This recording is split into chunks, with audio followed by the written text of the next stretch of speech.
Madame la présidente, madame la ministre, mes chers collègues, ce projet de loi d'orientation agricole n'est rien d'autre que la botte de paille de Gabriel Attal il y a un an. Le jeune bobo parisien, costume cravate Weston, qui joue aux paysans devant un parterre de journalistes sans apporter les réponses à la hauteur des enjeux. Depuis les manifestations de colère historiques de nos paysans en février 2024, aucune des trois grandes promesses n'a été tenue. Les importations d'Ukraine continuent d'inonder notre marché national.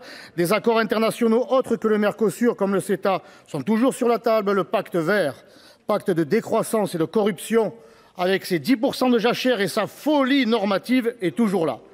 Le moment de clarté imposé par Donald Trump doit nous conduire à sortir du moment de confusion macronien dans lequel tous les partis politiques qui ont soutenu la construction européenne et l'idéologie décroissante se retrouvent aujourd'hui.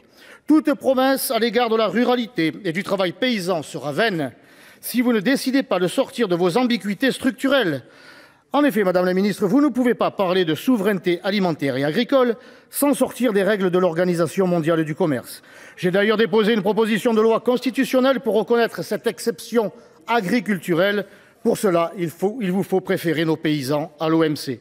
Madame la ministre, vous ne pouvez pas encourager la concurrence libre et non faussée à l'intérieur de l'Union européenne, tout en conservant le harcèlement bureaucratique et les surtranspositions des directives européennes en matière agricole qui aggravent la concurrence déloyale.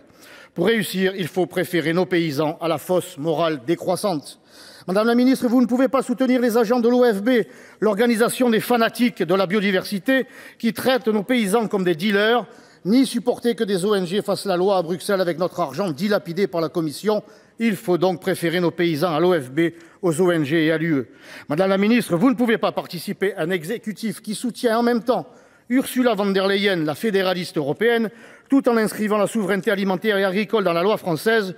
Vous devez définitivement préférer les paysans français à la mère fouettard allemande. Sans volonté et action claires pour sortir de ces impasses, vous réduisez ce texte à un feu de paille porté par des hommes de paille et condamnant le reste de nos agriculteurs à finir sur la paille. L'agriculture française sera souveraine si les paysans vivent souverainement de leur travail et se trouvent en capacité d'en transmettre le fruit sans être étouffés par la fiscalité. La souveraineté agricole et la dignité paysanne allant de pair.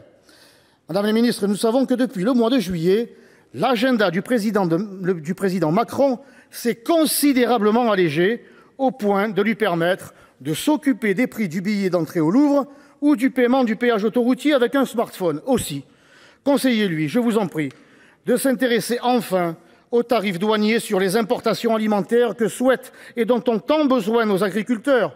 Un peu de trumpisme ne fera pas de mal. Et puis cela lui permettra peut-être de visiter le salon de l'agriculture qui débutera le 22 février prochain, entouré de paysans et plus de CRS. Merci, cher collègue.